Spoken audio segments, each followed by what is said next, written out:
আগামী 3 দিন নিম্নচাপের জেরে নদী উত্তাল হবে, বইতে পারে 40 থেকে 45 কিলোমিটার গতিবেগে ঝোড়ো হাওয়া।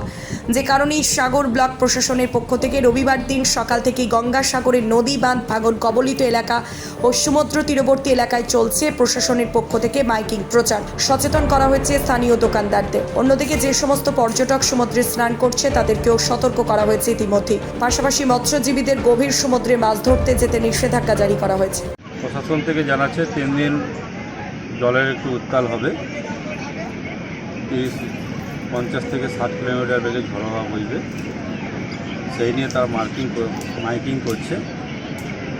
আমরা দোকানদারকেও সবাইকে বলে দিয়েছি যে সবাই যেন সাবধানে থাকে এবং দোকানপাটগুলো একটু দূরের দিকে সরিয়ে দিই। আমাদের কাছে এই মুহূর্তে ডিজাস্টার থেকে ইনফরমেশন এসছে আমাদের সাগর ব্লকে, তাই সকল আমরা সিভিল ডিফেন্স বেরিয়েছি। এখন তো সমুদ্রের জল উত্তাল, শুনলাম নাকি আমাদের 25, 26, 27 এই 3 দিন বিশেষ বঙ্গোপসাগরে একটা নিম্নচাপ তৈরি হয়েছে। 40 থেকে 50 কিলোমিটার বেগে যত সম্ভব ঝড়ো হাওয়া বইতেও পারে, তাই সমুদ্রের জল উত্তাল থাকছে। আমরা মৎস্যজীবী ভাইদের একটু জরুরি সূচনা দিচ্ছি যাতে ওরা নৌকা নিয়ে না বেরো হয়। সমুদ্রের জল যেহেতু উত্তাল থাকবে যাতে কোনো অঘটন না ঘটে।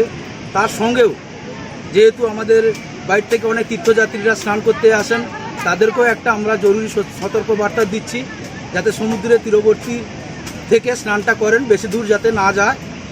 সাগর ব্লকের দ্বারা আমাদের প্রশাসনের প্রচারিত হচ্ছে এবং আমাদের সিভিল ডিফেন্স প্রস্তুত আছে।